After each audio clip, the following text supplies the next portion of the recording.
Charles Oliveira won against every wrestler he fought, except for Frankie Edgar, since Frankie didn't wrestle and used mostly his boxing to win the fight. Oliveira approaches his every fight the same way. He's very aggressive and moves forward like the Terminator.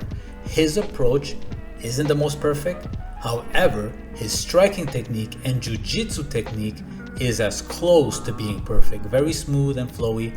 Wrestlers, not surprisingly, don't wrestle Charles very much due to his submission threats.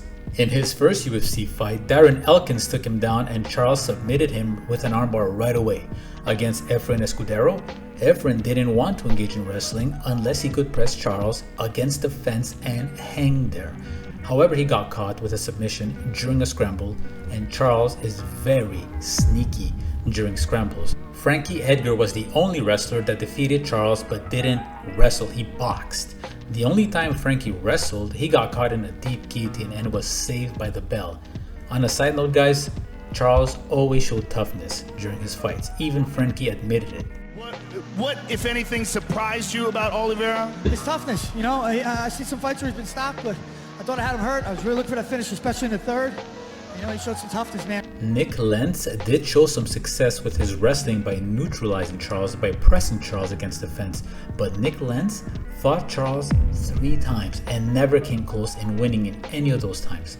Clay Guida's first takedown attempt caused them to fight. Jim Miller, although more of a jiu-jitsu guy, does have NCAA Division I wrestling background. Now he did submit 21 years old Oliveira when he first fought him, but with some experience, Charles avenged his loss a few years later by slamming Miller and submitting him in the first round. And finally, Kevin Lee got set up by a kick from Oliveira. Since wrestlers have the tendency of grabbing the leg and shooting, this forces the wrestler into a guillotine.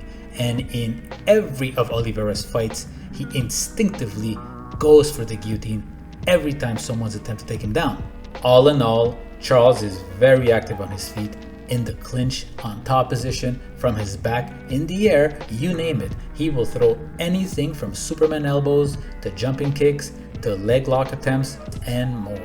He is dangerous in every angle possible, doesn't get tired, and proves that he has a good chin and a great heart as a fighter. Now Islam is a different animal. He isn't reckless, has sneaky leg trips, and uses very well his own legs to lock the opponent's legs.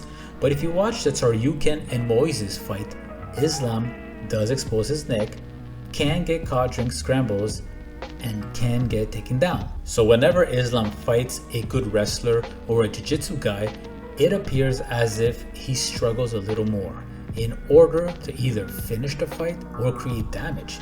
And those two fighters are good fighters, but they are not prime Charles Oliveira. Islam will be the best wrestler that Charles will ever face.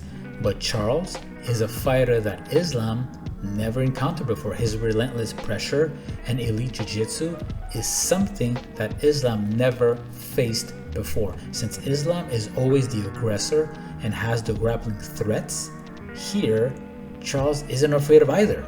And Oliveira's team brought an Iranian wrestler, Ali Reza Noei, who also fought in MMA before and did practice in AKA along Khabib and Islam in the past.